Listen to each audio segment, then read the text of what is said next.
자, 우리 옆에 분들과 다시 한번 인사하겠습니다. 오늘 정말 잘 오셨습니다. 자, 은혜 받기 원합니다. 여러분, 한 주 사이에 그 옷차림이 굉장히 두툼해지신 것 같아요. 오늘 날씨가 많이 추우셨죠? 그래서 이제 이렇게 추운 날에는 사실 교회에 오시기 되게 싫으실 수 있는데, 그런 마음을 이기시고 하나님께서 허락하시는 마음을 가지고 이 자리에 나오신 여러분들에게 주께서 허락하시는 평안과 기쁨이 함께 하시기를 주님의 이름으로 축복합니다. 이사야서 24장부터 27장은 최후 심판 예언이라는 소제목이 붙어 있는데요. 자, 아마도 많은 분들이 바로 이런 종류의 이야기를 들으면 묻지도 따지지도 않고 큰 공포에 휩싸일 것 같습니다. 자, 왜냐하면 바로 그날 마지막 때가 오면 이 땅에 너무나 끔찍한 일이 일어날 것 같은 막연한 두려움이 있기 때문인데요. 자, 실제로 본문의 내용을 보더라도요, 그렇게 생각할 만한 구절들이 참으로 많이 있는 것 같아요. 자, 먼저 24장 12절을 보니까 그날이 오면 성읍이 황무하고 성문이 파괴된다고 이야기하고요. 자, 24장 19절부터 20절을 보니까 그날이 오면 세상에나 땅이 깨지고 깨지며 갈라지고 갈라질 뿐더러 흔들리고 흔들리다가 다시는 그 땅이 일어나지 못한다라는 예언의 말씀이 있습니다. 자, 그러니까 바로 이런 말씀을 묵상한 우리들은 하나님께서 이 땅에 내리실 최후 심판에 관한 여러 가지 두려운 마음을 가질 수밖에 없다라는 것이죠. 자, 그래서요, 여러분, 실제로 서울역 같은 데 가보면요, 정말로 애끓는 마음을 가지고 이러한 선포를 하시는 분이 많이 있는데요. 거기 이제 한 무리의 사람들이 그 방송을 크게 켜놓고 회개하라, 천국이 가까이 왔느니라 막 이렇게 외치기도 하고요. 지금은 마지막 때이니 주님께서 다시 오실 날을 준비하라 막 이렇게 이야기하기도 하는데요. 저도 이제 한번 신학생 때 이제 그 근처를 많이 지날 일이 있어서 지나다니는데, 한번 전도하시는 분 중에 한 분이 그 시빨간 그 십자가를 등에 메고 갑자기 저희가 이제 뭐 그냥 걸어가고 있는데 벼랑간에 회개하라 이러면서 다가와가지고 놀래가지고 왜 이러세요? 이렇게 막 성질을 냈던 기억이 납니다. 그래서 이제 좋은 얘기를 하셨는데 제가 너무 깜짝 놀래가지고, 십자가를 이렇게 빨간 거를 등에 지고 계신 분이 이렇게 하니까 놀래가지고 제가 그분들 때문에 이제 좀 화를 좀 냈던 기억이 나요. 자, 그러니까 이 땅에 주님께서 다시 오시는 날, 이른바 최후 심판 날에는 그야말로 어마어마한 형벌이 기다리고 있으니 하루라도 회개하고 예수를 믿으라는 권면인 것이죠. 자, 그런데 예수 믿는 우리들은요, 그 하나님의 심판에 관한 이야기를 할 때에 반드시 고려해야 할 것이 있는데요.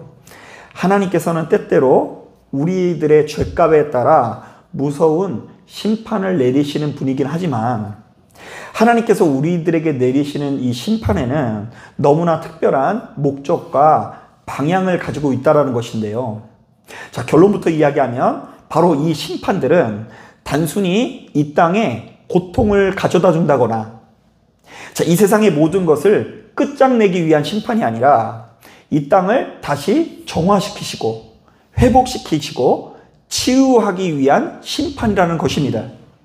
자, 실제로 오늘 우리가 읽은 이 본문에도 바로 이 같은 내용들이 자세히 드러나는데요. 자, 우리 다 같이 8절 말씀 같이 한번 읽어볼게요. 25장 8절 같이 한번 읽어봅니다. 시작. 사망을 영원히 멸하실 것이라. 주 여호와께서 모든 얼굴에서 눈물을 씻기시며 자기 백성의 수치를 온 세상에서 제하시리라. 여호와께서 이같이 말씀하셨느니라. 자, 말씀을 보니까 이 땅에 분명히 하나님의 심판이 쏟아지지만, 하나님께서 바로 이 심판을 통해서 사실은 무엇을 멸하신다고 말씀하시죠? 사망을 멸하셨다고 하고요. 또한 바로 이 심판을 통해서 하나님의 백성들의 눈물을 씻기시며 그들의 수고를, 그리고 그들의 수치를 제거해 주신다라는 말씀이 담겨져 있습니다. 자, 이것은요, 하나님의 심판을 통해서 이 땅이 그냥 끝장나 버린다라는 것이 아니라 이 땅에 믿음을 가진 사람들에게 회복과 치유의 역사가 일어난다라는 예언의 말씀인 것이죠. 자, 또한 우리가 한 장 넘어가 보아서 이제 같은 문맥 가운데 있는데요. 24장부터 27장까지는 거의 한 문맥 가운데 있는데, 26장 3절 4절부터는 이런 말씀도 있어요. 우리 같이 한번 읽어볼게요. 26장 3절 4절 같이 읽어봅니다. 시작. 주께서 심지가 견고한 자를 평강하고 평강하도록 지키시리니 이는 그가 주를 신뢰함이니이다. 너희는 여호와를 영원히 신뢰하라. 주 여호와는 영원한 반석이심이로다. 자, 분명히 이 땅에 아까 뭐라 그랬어요? 땅이 갈라지고 흔들릴 정도로 엄청난 재앙이 쏟아진다고는 했지만 하나님께서는요, 끝까지 자기 중심을 잘 지켜내고 하나님을 끝까지 신뢰하는 자들에게는 절대로 흔들리지 않는 반석이 되어 주신다라고 약속하십니다. 자, 그러니까 하나님께서 이 땅에 내리신 심판은 당신의 백성들을 향한 이 괴롭힘의 심판이 아니라 이 땅에 만연한 죄와 허물에 관한 심판으로서 바로 그 심판을 통해서 이 땅이 새로워지고 치유되고 회복되어진다라는 이야기를 하시는 거예요. 자, 바로 이런 관점에서 성경은요, 자세히 읽어보면 하나님을 믿는 우리들에게 내려진 심판을 크게 두 가지 단어로 묘사하는데요. 하나는 정죄라는 단어와 하나는 징계라는 단어예요. 우리 한번 따라해 볼까요? 정죄와 징계. 들어보신 것 같아요? 자, 이때 이 정죄라는 말은 누군가를 죄인으로 규정하여 죄값을 치르게 한다는 의미인데요. 자, 우리가 잘 아는 대로 죄의 삭은 뭐라고 하죠? 예, 사망이기 때문에 만약 하나님께서 누군가를 정죄하신다면 바로 그 사람은 어떻게 될 수밖에 없어요? 죽을 수밖에 없어요. 자, 그런가 하면 이 징계라는 말은요, 좀 이것도 아픈 말이긴 하지만 부모가 자녀를 옳은 길로 인도하기 위한 훈육이라는 의미가 있는데요. 자, 특별히 히브리서 12장을 보면 이런 말씀이 있어요. 한번 잘 들어보세요. 이 징계가 나쁜 것인지 좋은 것인지. 주께서 그 사랑하시는 자를 징계하시고 그가 받아들이시는 아들마다 채찍질 하심이라 하였으니 너희가 참음은 징계를 받기 위함이라. 하나님이 아들과 같이 너희를 대우하시나니 어찌 아버지가 징계하지 않는 아들이 있으리요. 징계는 다 받는 것이거늘 너희에게 없으면 사생자요 친아들이 아니니라.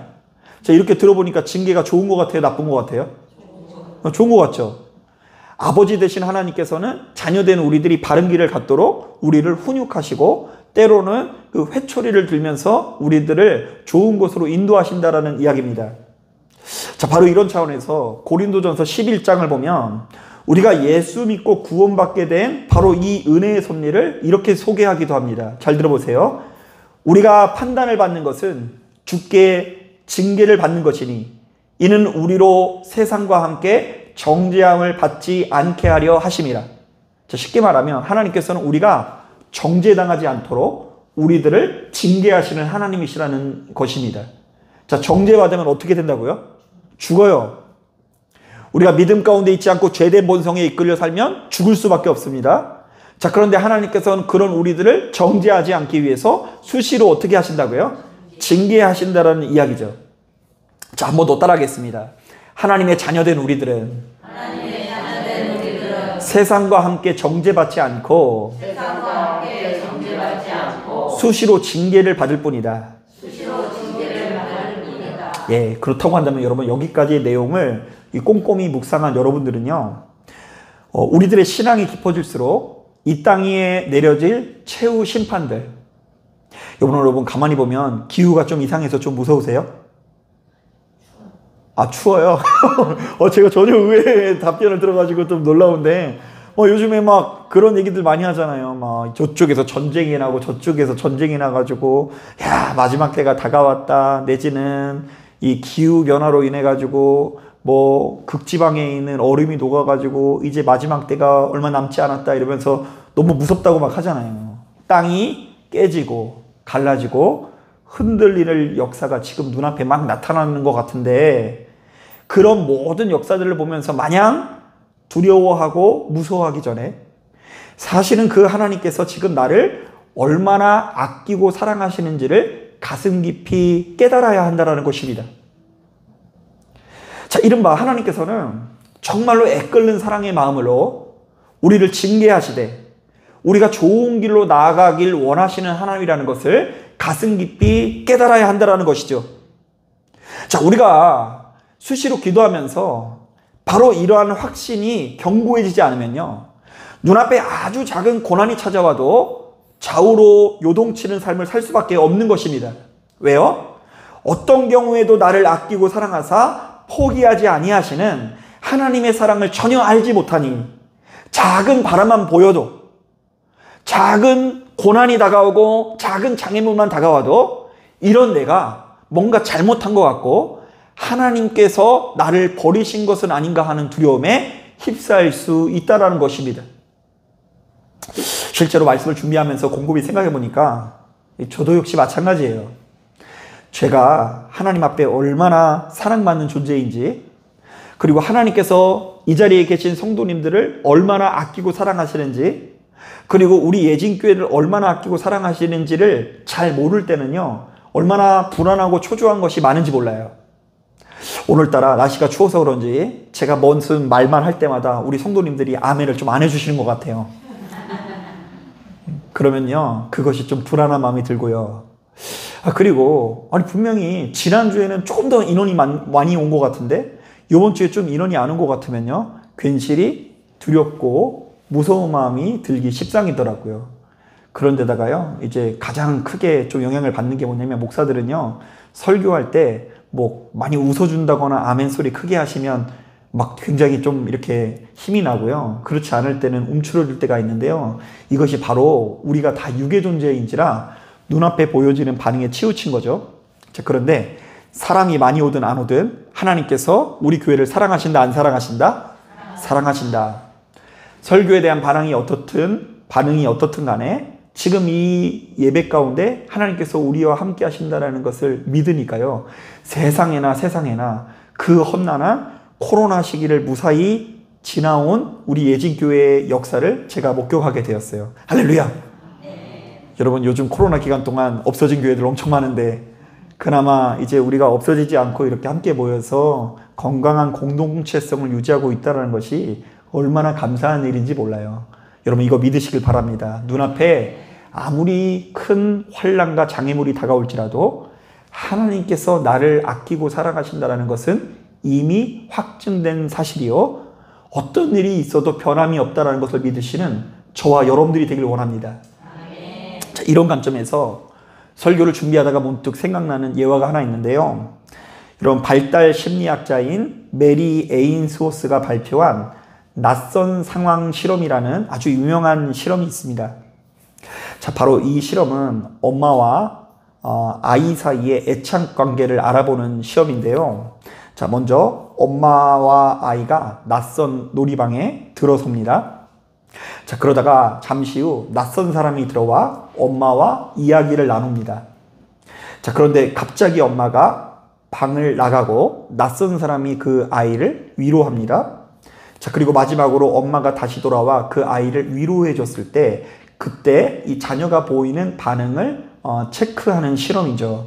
자, 그런데 그 결과를 이 발달 심리학자라는 크게 4가지로 분류를 하는데요. 먼저 첫 번째는 부모와 자식 사이의 그 신뢰의 관계, 애정의 관계가 완벽한 안정애착이라는 관계가 있다고 합니다.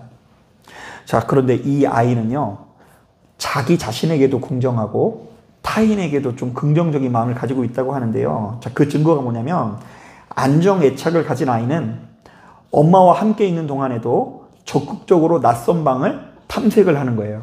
낯선 놀이방 왔으니 놀 게 얼마나 많아요. 원래 제일 좋은 장난감이 뭔지 아세요? 새로운 장난감이라는 이론이 있어요. 아무리 비싼 거여도 한 3일 지나면 재미가 없어요, 애들은.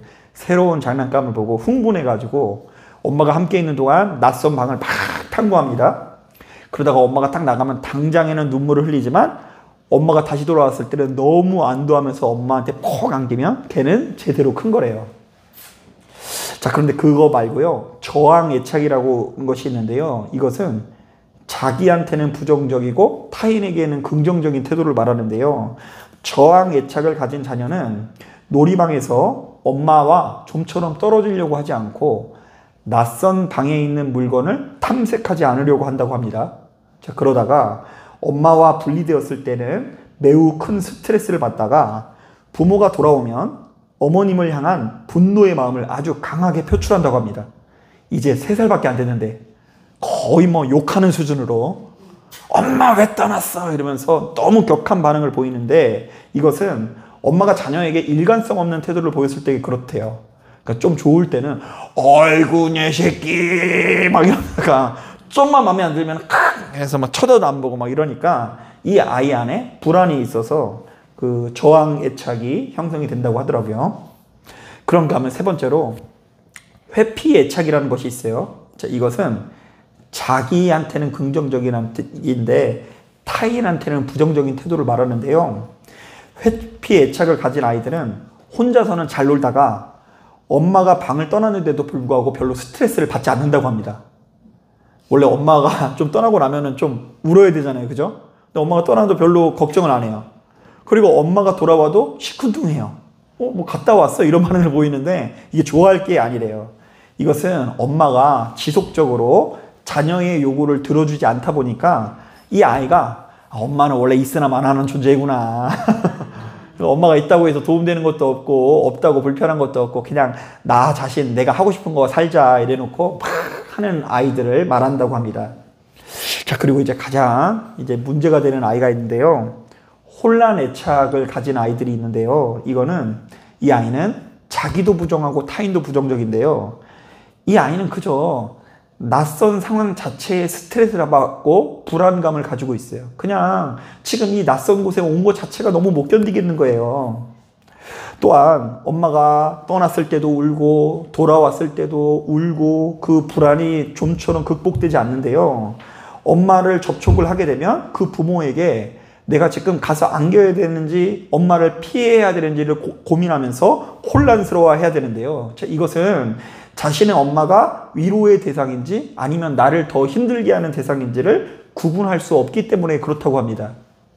자, 이것은 평상시에 엄마가 경제적인 어려움 내지는 스트레스 우울증으로 인해서 그 상태가 안 좋을 때 나타나는 현상이라고 합니다. 그러니까 애가 3살밖에 안 됐는데도 불구하고 엄마가 상태가 좋은지 안 좋은지 안다 모른다? 안다는 거예요. 그래가지고 엄마가 오면 내가 더 힘들어질 것 같으니까 엄마가 와서 막상 반가우면서도 막상 안기지를 못하겠고 이러면서 복잡 미묘한 태도를 보이는데 이런 아이들은 자기 자신에게도 부정적이고 타인에게도 부정적이라고 이야기해요. 몇 살 때요? 이미 3살 때. 그래서 바로 이 실험을 벌인 발달 심리학자 메리 에인스워스는 모든 인간은 3살 되기 이전에 자신의 부모와 어떤 관계를 맺느냐에 따라서 그 인생의 방향이 전혀 달라질 수밖에 없다고 주장하는데요.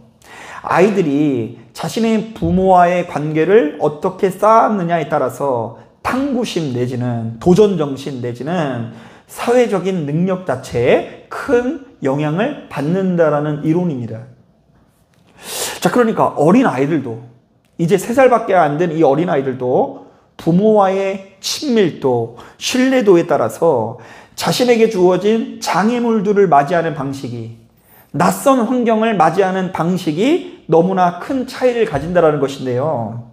자신의 부모와 충분히 교제하고 충분한 신뢰관계를 맺은 아이들은 자신에게 주어진 낯선 상황, 양육자와 분리된 상황을 순조롭고 지혜로운 태도로 극복하게 나가지만 그렇지 않은 아이들은 바로 이것을 좀처럼 이겨내지 못하고 좌우로 요동친다라는 이야기인 것이죠. 자, 그런데 이것은 오늘날 이 시대를 살아가는 우리들도 마찬가지 아니겠습니까? 만약 우리들이 전능하신 하나님과 친밀히 교제하면서 그분께서 우리를 얼마나 아끼고 사랑하시는지를 제대로 알고 바로 그 사랑의 확신과 신뢰가 견고한 자는 우리에게 찾아오는 여러 가지 고난과 시련 앞에서도 끝까지 흔들리지 않을 수 있는 것입니다.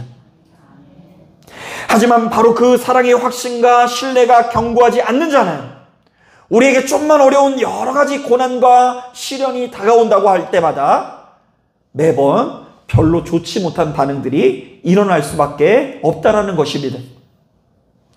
자, 오늘 우리가 읽은 본문도 사실은 마찬가지입니다.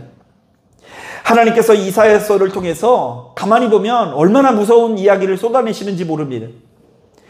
이스라엘을 넘어서 온 열방을 향한 심판 계획을 이 이사야서 1장부터 66장까지 계속해서 하나님께서 말씀하고 계세요. 그래서 제가 이제 주로 성경을 강해하는 설교를 많이 하는데요.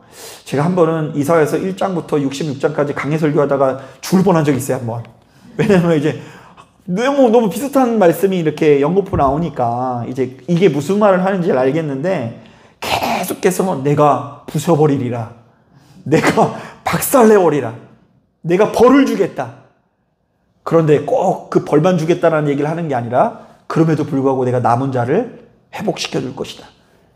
니네가 나중 영광이 처음 영광보다 훨씬 나을 것이다. 이러면서 이 모든 재앙의 끝이 멸망과 파괴가 아니라 회복과 치유라는 것을 우리는 알게 돼요. 그리고 그 모든 사역이 사실은 이 땅에 오실 예수 그리스도를 통해서 완성이 될 것이 가장 강력하게 예언되어지는 말씀 중에 하나가 바로 이사야더라고요. 여러분, 이사야를 통해서 하나님께서 말씀하시는 여러 가지 심판 계획은 사실은 우리에게 만연한 죄악된 본성에 대한 심판인 것을 기억하십시오. 이 땅에 있는 누구든 간에 죄된 본성에 이끌려 살면, 그리고 그것에 의해서 자신을 더럽히면 결단코 생명을 누릴 수 없다라고 주님께서 경고하고 계십니다. 이른바 너희가 누가 됐든 간에 제사장이든 일반 백성이든 간에 죄를 지었으면 망할 수밖에 없다. 이스라엘 백성이든 이방인이든 간에 불의한 길은 언젠가 패망하고 그에 걸맞는 벌을 받을 수밖에 없다라는 것을 너희는 기억하라. 여러분, 이것은 이 땅에 있는 모든 만민이 마찬가지입니다. 그 누가 됐든 매사에 좋지 못한 것을 심고 아름답지 못한 것을 심으면 결단코 좋은 열매를 맺을 수 없으니 너희는 매사에 좋은 열매를 맺기 위해서 노력하라는 것이죠. 그래서 가만히 보면 여러분, 이제 이 목회하면서도요, 저도 그걸 많이 느끼는 게요, 사람이 정말 자기가 바라고 뜻하는 것을 이렇게 내려놓거나 그 궤도를 수정하는 일이 얼마나 어려운 일인지를 저는 이제 날마다 실감해요. 아무리 옳은 일일지라도 그 길로 가지 않고요, 사람은 옳은 길이 아니라 결국 가고 싶은 길로 가는 그런 본성을 가지고 있더라고요. 결국 망할 때 망하더라도 내가 가고 싶은 길로 가겠다. 하지만 하나님께서는 그런 우리들을 외면할 수 없어서 한 손에 검을 잡고 어쩔 수 없이 그런 삶의 끝이 좋지 못하다는 것을 보여주시면서도 당신의 백성들을 향한 애절한 사랑의 마음의 고백을 우리에게 남기고 계신 것입니다. 어떻게 해요? 지금 이 심판은 너희를 망하게 할 심판이 아니며 너희를 회복시킬 심판이요, 너희로 하여금 더 좋은 것으로 인도하기 위한 심판이자 어려움이라고 말씀하고 계십니다. 한번 따라해 보겠습니다. 지금의 이 어려움은 너희를 죽이기 위한 어려움이 아니라 너희를 살리기 위한 어려움이다. 근데 그 어려움의 한복판에서 자꾸 결론을 이상하게 맺으면 안 돼요. 그럼에도 불구하고 나는 가고 싶은 대로 가겠습니다. 내 욕망에 충실하겠습니다. 이렇게 돼서는 안 되고요. 바로 그 한복판에서 하나님께서 내게 요구하시는 그 길로 가기 위해서 결단해야 되는 것입니다. 왜요? 왜냐하면 바로 이 이사야서 말씀을 통해서 우리가 분명해지기 때문이에요. 이 세상에서 나의 영원한 친구 되시는 분은 누구밖에 없다? 주님밖에 없다. 나의 마음을 온전히 위로해 주실 분도 역시 누구밖에 없다고요?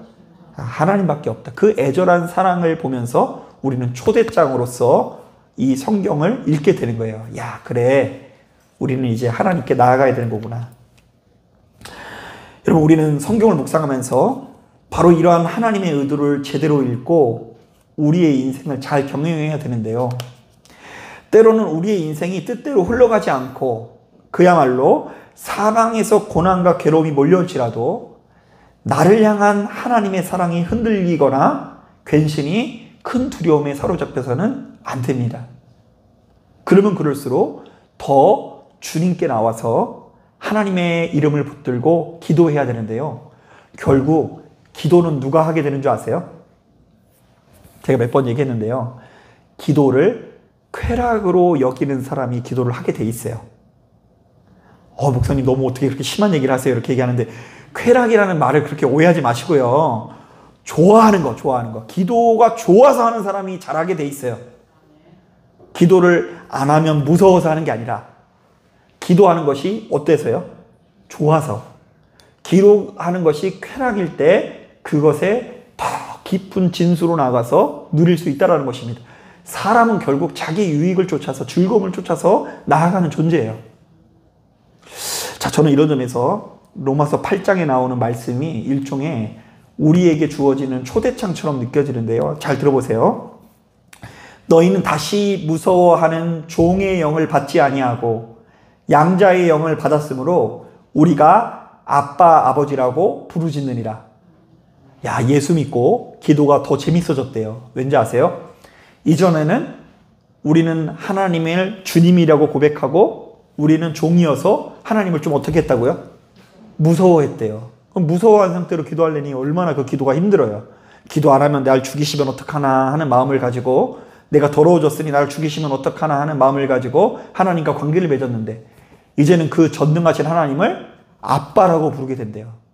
우리 태성이 수빈이가 아빠 이렇게 부르는 것은 어려운 표현이 아니라 아주 우스운 표현이거든요. 아빠 일로 와봐 막 이렇게 막 얘기를 해요. 그러면 그 아빠가 무섭다라는 게 아니라 굉장히 편안한 거예요. 그러니 그 무서워하는 종의 상태로 기도했던 우리들이 그분의 양자가 되어서 하나님을 아빠 아버지로 기도하니 얼마나 행복하고 즐겁겠어요.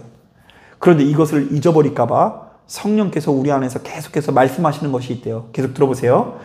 성령이 친히 우리의 영과 더불어 우리가 하나님의 자녀인 것을 증언하시나니 자녀이면 또한 상속자 곧 하나님의 상속자요 그리스도와 함께한 상속자니 우리가 그와 함께 영광을 받기 위하여 고난도 함께 받아야 할 것이니라. 자, 우리 안에 거하시는 성령께서 무엇라고 말씀하신다고요? 야, 너가 하나님의 자녀인 것을 기억해라. 하나님께서 너를 너무나 아끼고 사랑하사 너희를 위해서 좋은 것을 예비했다라는 것을 기억하라고 우리 성령님께서 매일같이 우리에게 말씀하신다는 거예요. 여러분, 자녀들 우리들은 어떠한 상황 속에서도 자기 자신을 상속자로 여기기 마련인데요. 심지어 우리에게 찾아온 여러 가지 고난 앞에서도 하나님께서 허락하실 영광을 기대한다라고 이야기합니다. 내가 지금 이 고난의 한복판에 있는데 기도하는 나는, 하나님과 친밀한 관계를 맺고 있는 나는 정말로 하나님 안에서 그 주어진 상황 가운데 초라하고 비참한 상황이 아니라 내게 주어질 영광스러운 이 하루를 기대한다는 거예요. 여러분, 오늘 제가 여러분들 눈에 좀 초라해 보여요? 아니면 좀 영광스러워 보여요? 영광스럽다고 해주세요. 영광스럽다고. 저도 이제 영광스러운 사람이었으면 좋겠어요. 자꾸 하나님께서 원하시는 이 초대장에 따르지 않으면 나도 모르는 사이에 잠시 잠깐의 기쁨을 누릴 수 있지만 우리 자신이 초라해질 수 있어요. 우리는 그러나 주어진 상황 가운데 내가 하나님께 나오면 나올수록, 이 어려운 가운데 그래도 주님의 말씀을 붙들면 붙들수록, 교회에 나오면 나올수록 정말로 하나님께서 우리와 함께 하시사 내가 영광스러워지는 경험을 누리게 되시기를 주님의 이름으로 축복합니다. 그래서 저는 이 자리에 참석한 여러분들이 갈수록 하나님과 여러분들의 관계가 점점 더 깊어졌으면 좋겠어요. 제가 이제 사명감을 가지고 있는 것 중에 하나가 뭐냐면, 제가 공교롭게도 그 역사와 전통이 있는 교회에서 굉장히 오래 그 사역을 하다 보니까, 역사와 전통 있는 교회에서는 뭐가 되게 많이 일어나는 줄 아세요? 장례식. 막 그냥 숱하게 돌아가세요, 숱하게. 그래서 돌아가시면서 다양한 종류의 죽음을 맞이하게 되는데요. 결국에는 참 인간의 삶이 허망하다라는 것을 이제 그때 이제 좀 많이 깨닫게 된 것 같아요. 여러분, 사람이 죽으면 다 리무진 타는 거 아세요? 그 리무진 타요. 그거 그냥 보통 리무진이 아니에요.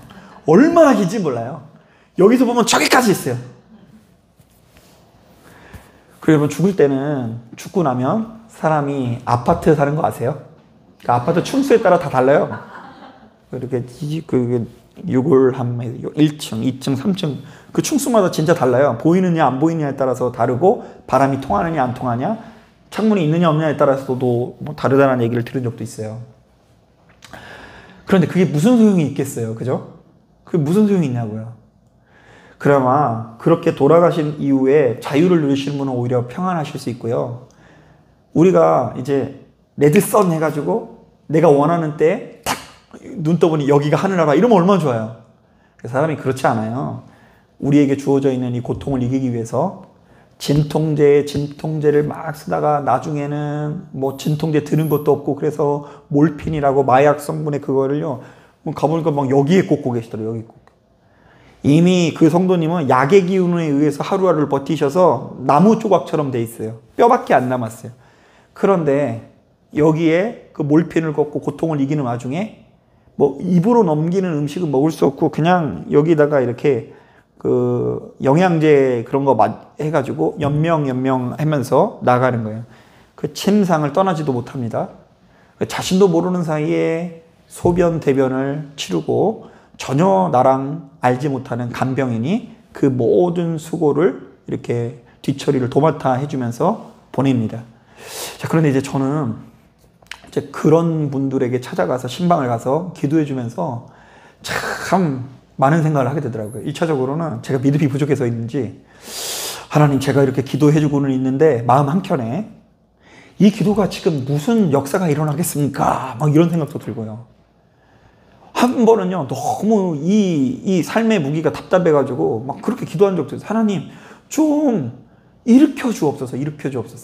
제가 이렇게 기도해 주는 게 별로 아무런 의미 없는 것 같으니까, 내가 기도할 때 마른 뼈가 생기가 붙어가지고 막 일어나는 역사가 누게 인도하여 주옵소서라고 했는데, 제 능력이 부족해서 그런지 그런 역사는 일어나지 않고 정말로 쓸쓸하고 괴로운 마음을 가지고 돌아온 적이 굉장히 많아요. 자, 그런데 우리가 필연적으로 우리의 삶은 그렇게 죽어져 가고, 우리의 인생 갈수록 내 뜻대로 안 되다 보니까 아무리 좋은 것을 누려도 그게 좋은 건지 모르겠고, 아무리 좋은 곳에 가도 그것이 좋은 곳인지를 모르는 때가 올지라도, 어느 곳에 있을지라도, 설령 나의 의식은 희미해지고 침상에 누워있을지라도, 내가 내 마음에 전능하신 하나님을 붙들고 의지하는 믿음의 크기가 있다고 한다면, 그 와중에 세상 비참한 상황 가운데 있을지 모르겠지만 우리 눈에 보이지 않는 그 영광의 역사가 그 가운데 일어날 것에 대한 그런 소망을 가지면서 그것을 좀 준비시키는 목회를 해야 되겠다는 생각을 가진 적이 있어요. 거창하죠? 근데 이게 자꾸 잊어버려요. 그때 그 다짐을. 여러분, 정말 우리가 기도해서 엄청난 보상을 받는 것도 중요하고, 축복을 받는 것도 중요하고, 이 아픈 병이 치유받는 것도 중요하지만 그거 잠깐이에요. 그보다 더 중요한 역사가 있는데요, 바로 하나님과 변함이 없는 신뢰의 관계, 하루라도 더 늦기 전에 정말로 변하지 않는 사랑의 관계를 맺는 것이야말로 우리 인생에 얼마나 중요한 믿음의 과제인지 몰라요. 가만히 보면 건강한 부모와 건강한 자녀가 건강한 관계를 맺으면 그 관계가 잘 안 끊어지잖아요. 그죠? 친구와 친구와의 관계도요, 뭐 우리 우습게 하는데, 좋은 친구와 좋은 관계를 오랫동안 쌓으면 그것이 끊어지지 않는 굉장히 끈이 되어져서 우리를 지탱시키고 우리를 일으켜 세우는 도구가 되기도 합니다.